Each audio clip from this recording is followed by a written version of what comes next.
Thank you. Hello, everybody. I'm Brad. I'm with the Out Loud Group. We are an influencer marketing agency in Detroit. We work with a lot of brands I'm sure you've heard of. HelloFresh, 23andMe, Wix, Simply Safe, Grubhub. Grubhub was going to be co-presenting with me today. You will still get a taste or a flavor of Grubhub in the presentation today as well. But this isn't about me. This is really about you and your influencer strategy and seeing what we can do to try to help you guys build it out the right way. So a natural question to start with that we always like to think through is, what is an influencer? It's an interesting question because influencers don't really call themselves influencers. They call themselves creators. And so this is sort of a marketing term that's gone mainstream. And the way we like to think about it from a marketing perspective is, how can you cut through the noise and develop a signal? And if you can do that with an individual, you have found yourself an influencer. And it's really hard now to cut through the noise. There's a lot of things that are happening in the industry. Certainly, traditional TV viewership is going down in a pretty significant way. Our attention span is shorter than it's ever been. And we're all online, but guess what? We hate being sold to. Digital ad blockers continue to go up and up and up. So it's tough to be able to reach your audience. And what's really unique about influencers is people have actually opted into hearing their opinion. So we all have that cool older cousin that we used to always look up to. That's what an influencer is, except they have the added boost of everyone who's following them has opted into that. So there's a whole lot around the psychology of why people having the choice of who they follow really matters. There's an article in Forbes that we'd written that you can check out, because it does get pretty deep in terms of why influencers are so effective, and part of it is the control that each of us have as individuals in terms of who we're following. But there's two really magical things that influencers have. First is they have the trust of their audience. And the second thing is they're fantastic storytellers. And one of the things that I find really, really humorous is how synonymous static Instagram posts have come with influencer marketing. So we all know the stats, we're marketers here. Video is engaging. You're gonna see higher click-through rates on Twitter ads, on social media ads, on banner ads. Video is a content people want to watch. But yet, when people think about influencer, they still think about static Instagram posts. And I think one of the reasons for that is it's really hard to let go of control. So when you think about it, there's a big difference between brand voice and brand advocacy. So we as marketers spend so much time developing brand voice. This is how we communicate. This is our style. This is how casual we are. These are the terms that will work to convert people, and we know that. But over here with influencers, this is brand advocacy, and you have to let all that other shit go. And if you don't let that go, you're not gonna be successful, and it takes a really confident marketer to be able to say, okay, I am hiring you, influencer, because you know how to connect with your audience, and I'm gonna let you do your thing, even though, oh man, it's really hard because you're not using this term that we really, really like, and oh, you're saying this term that we decided in an organization we really don't wanna say. Well, you can't say free, right? You can say you don't have to pay for it. Wait, what? Like, this is the way I want to speak to my audience. So it's really important to do that. And up here on the screen, you can see sort of a range in terms of social media platforms, in terms of platforms that are more static versus dynamic. And really, Instagram should be separated, where you have posts and you have stories. But I really would encourage you to think about, what is it that we can do to let creators do what they do best? And that's tell stories. And it's really hard to tell stories with a single static post. Okay, so influencer marketing, it's huge, it's growing. We all know those stats. I'm not gonna bore you with that. The real question is, how can we bring this to life for your brand? So there's a lot of different ways we could do this. The first one is using influencers to tap into their trust with their audience, particularly with video. I'm gonna focus a lot there. And the two big ways, we'll get into this in a little bit, are integrations versus dedicated videos. Second thing we're gonna talk about is using influencers for paid media. This has been touched upon a little bit. We're gonna talk about that. A third way you can use influencers that not a lot of people are doing but is really fascinating is using them for search engine optimization. So we're gonna talk through that as well.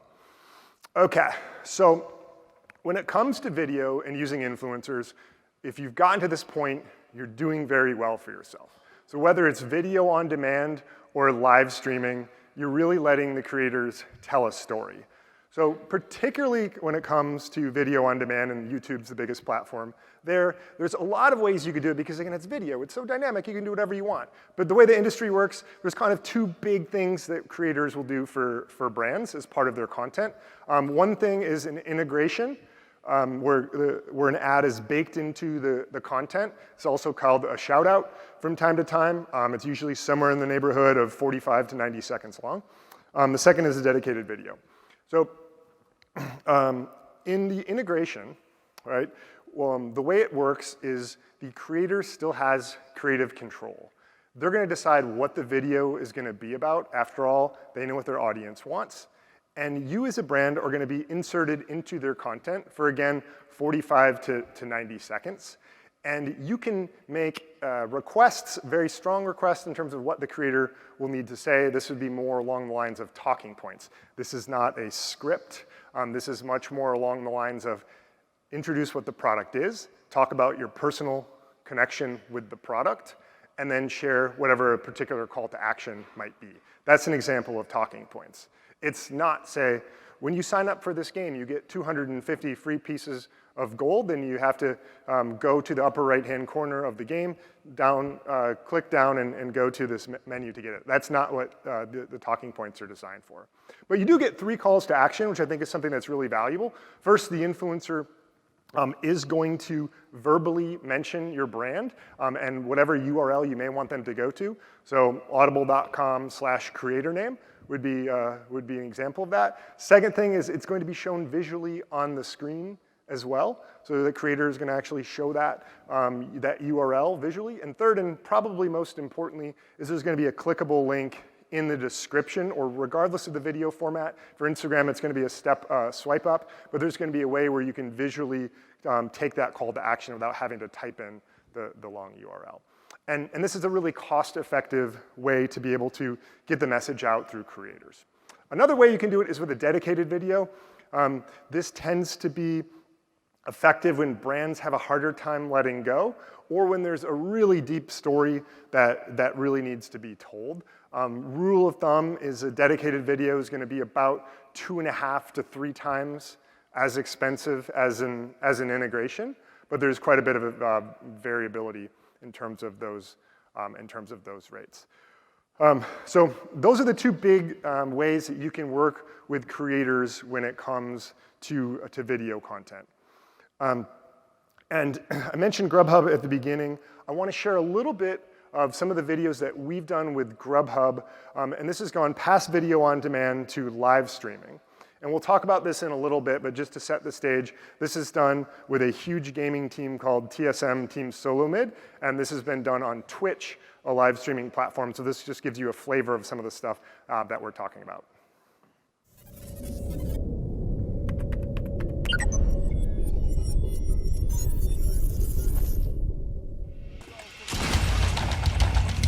Myth, Yes? have you been eating well? Of course! Girl, we got this Grubhub! Are you kidding me? Big thanks to Grubhub for sponsoring today's meal, man. Exclamation point Grubhub in chat. With Grubhub, you never have to stop playing. Grubhub has the largest food delivery service in the nation. Can't live all your life ordering food. Yes, I can! I can do it with Grubhub. Do my Grubhub dance. Thank you, Grubhub, for the food. I appreciate it. I'm gonna eat you now. That's up, boy. Focus. Bye-bye.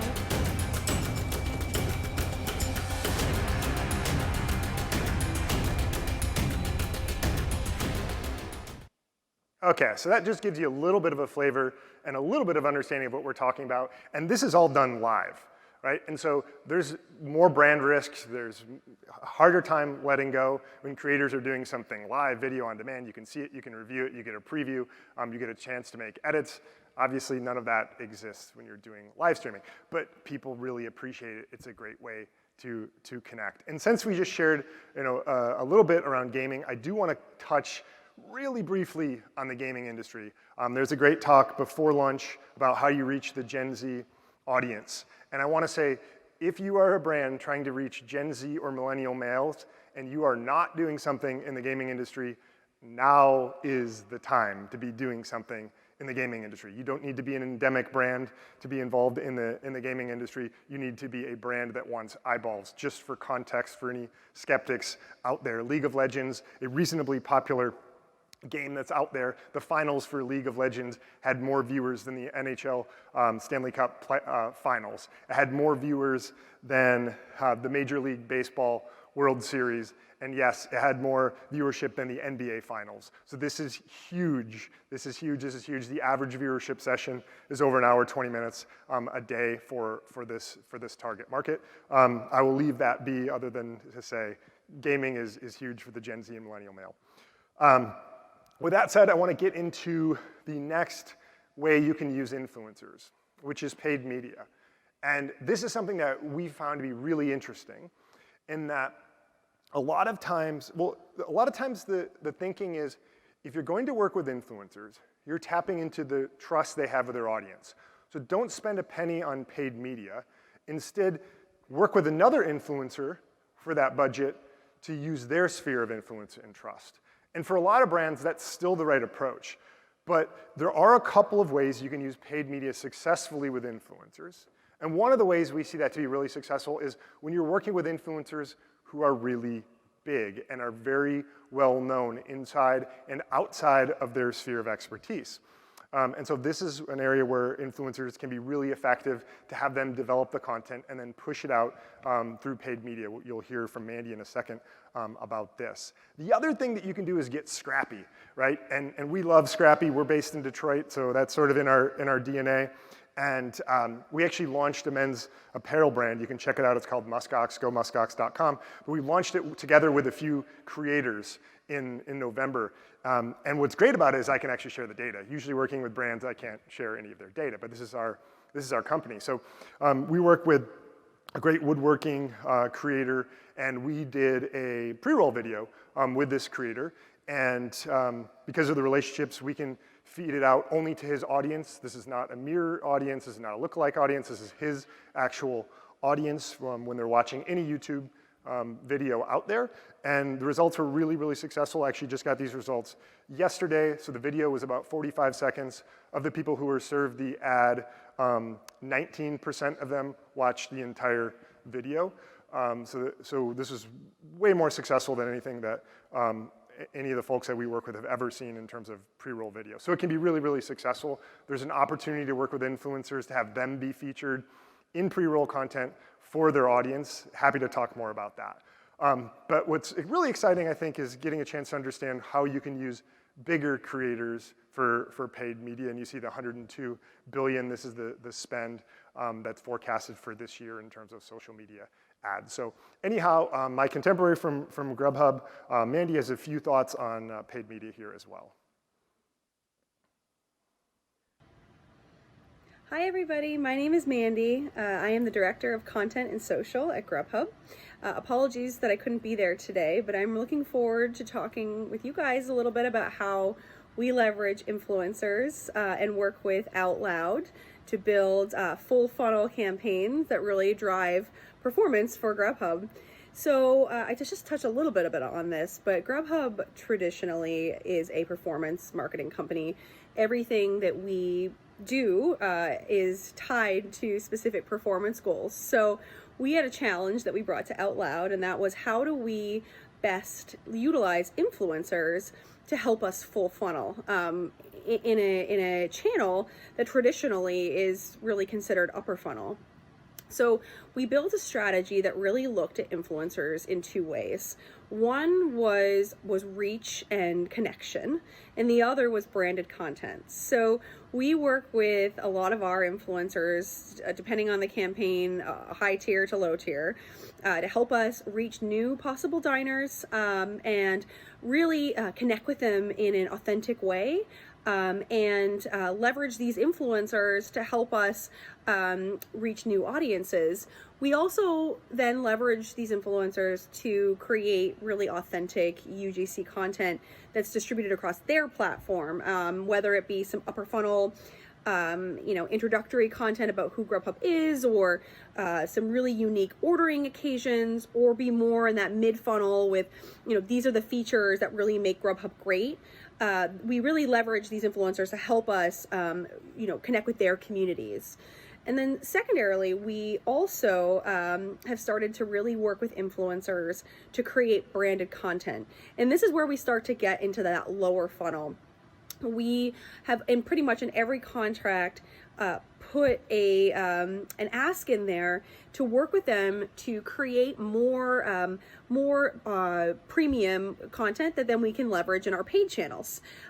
We traditionally leverage paid social and digital to help us really drive those performance metrics. So with Out Loud, we thought, well, why not test influencer content, especially with people who are really authentic to the brand. So we have been working to develop content that we then leverage in our direct response paid social initiatives, which has been working out to be really, truly successful. We have done multiple tests now, and for example, we just worked with Anthony from Queer Eye to create a bunch of different style of content for us at different lengths, different messages, and launched a full-fledged DR campaign leveraging that content. And we really saw some of the lowest cost per acquisitions and cost per orders that we've traditionally ever seen, even with our own just general branded content. And it's been really fantastic, and it's really made the organization trust the use of influencers for different objectives. Some of the things that we look at and best practices when developing influencer content for paid social specifically is making sure that it's short and catchy, which is, best practice for any sort of paid social content. Making sure that the call to action from the influencer is in the first 6 seconds, as well as the story. We really challenge these influencers to help us tell why Grubhub is the most valuable delivery service, really in that first 6 to 10 seconds. We then look for it to be, we test different lengths. So we look for it to be no longer than around 15 seconds, we're finding is really the best top performing lengths. With 6 seconds, no surprise, being our actually top performers. And then we really test like different stories. So how, we don't look for them just to read a script. We look for them to authentically tell our audience why Grubhub is beneficial to their lives. And this is, again, why we really truly work with influencers who actually are Grubhub customers. And we found some really interesting facts, around how content that really is surprising seems to actually drive some of the lowest CPAs, which is really great. So tips and tricks and hacks on how they use it in their everyday lives, how it relates to their professional life if we're working with somebody maybe who's like an actor, or but we're really finding that to be the most successful content. And it's been really, really great working with Out Loud on this project, because we've been in lockstep to really figure out what's the best strategy for Grubhub specifically, and they have been truly amazing, helping us define something that's truly custom for us, and also helping us measure the success at every step of the way, figuring out how we can make the best optimizations influencer by influencer to ensure that we're continuously seeing improvements in our paid social efforts. So I strongly recommend testing influencer content within your paid content as a whole, because really when you leverage authentic voices to help you tell your story, it connects with an audience in a deeper level than traditionally you can from just leveraging truly branded content. So thank you very much, and enjoy the rest of the presentation. All right. Well, I appreciate you guys bearing with us on that. I know it's tough when it's a video, and it's a 5-minute video, to stay connected. So thank you for giving us the grace on that. But hopefully you gained a few insights from Mandy there. I think the takeaway for me is, one, don't touch the microphone when you're scratching your beard. Number two is to make sure you're looking at the right creators to be able to have an audience that's a mass market. And 3 is make sure you're optimizing the content always. I mentioned there's 3 ways that we're gonna talk about using creators. So 1 is tapping into the trust that exists with their audience by having them put out content in video form. 2nd is doing paid media. And 3rd is search engine optimization. So this is something that I think is pretty interesting in that the number 2 search engine is not Bing, it's not Yahoo, it's YouTube. People search in YouTube all of the time. And this is something that brands sometimes underutilize, is recognizing that people are searching for your product category and for your brand on YouTube. Sometimes it's a reason to buy, other times it's a reason that they're looking to not buy. And we've worked with Wix to help optimize the search, how to build the website on YouTube to make sure that creators trust not with their audience, but with the algorithm is being leveraged to have Wix show up very high in the search results. And so that's something that's really powerful and really valuable. And again, that's kind of looking at it from a macro, generic sense. We also work with a brand called Honeylove, which is a women's shapewear company based in California. And they're doing it for more Honeylove review. So when people see the website or have heard about the brand, they want to be able to see a review really quickly. And this is a way for the brand to show up at the top of the search rankings. And so this is a really powerful instrument that can be used as well, which is influencers. And one quick question I just want to get ahead of. Yes, you need to be above board. Yes, you need to be clear that it's a sponsored content. And yes, like that's from a legal perspective as well. But SEO is a really great opportunity in terms of being able to use creators.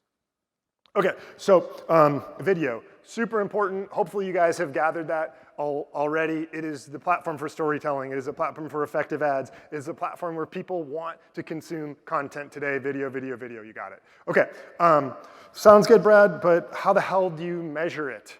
I'm willing to bet most everyone in this room can relate to this cartoon. And the reason I'm willing to make that bet is because if you're a client of mine, I can pretty much assure you I've texted you this cartoon before. And most of the clients are like, oh my God, that is totally how we do marketing at X. And it's scary, right?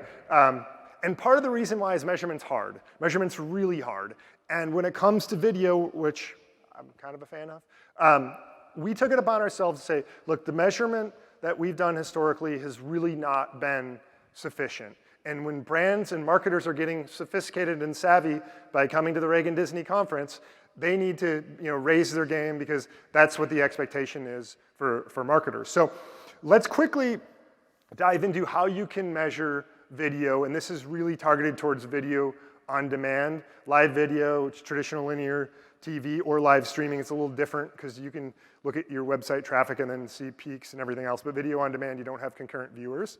So it's a classic marketing funnel here. Awareness, consideration, conversion. And when you're measuring influencer, you need to be measuring all 3 of these. We can talk a whole bunch about structural barriers that get in the way of brands running successful influencer campaigns, where you've got the brand team over here and you've got the direct response team over here, and they're narrowly focused on their objectives. That can be tricky. But influencer, to be successful, you need to be measuring what's happening across the entire funnel to be successful. And there's a lot of ways you can do that. This is like an hour-long talk in and of itself, so I'm breezing through this. But there's certainly ways you can see views on the platform. In this case, I'm talking about YouTube. And then people are moving from the platform of YouTube to your brand, to your brand's website. And then at that point, you can track the quality of the traffic, number of pages visited, time on site, that sort of stuff. And then, of course, conversion, right? So this is all critical pieces of an influencer campaign. But you'll see these pesky little dashed arrows, right?